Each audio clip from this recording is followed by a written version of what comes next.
தம்பி என்ன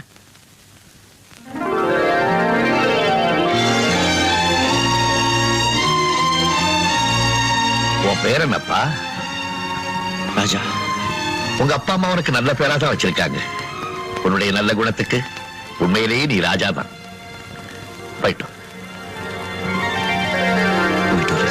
சொந்த கிளிதான் தேடும் இந்த பறவை, கண்டும் அதை சொல்லாது அந்த பறவை.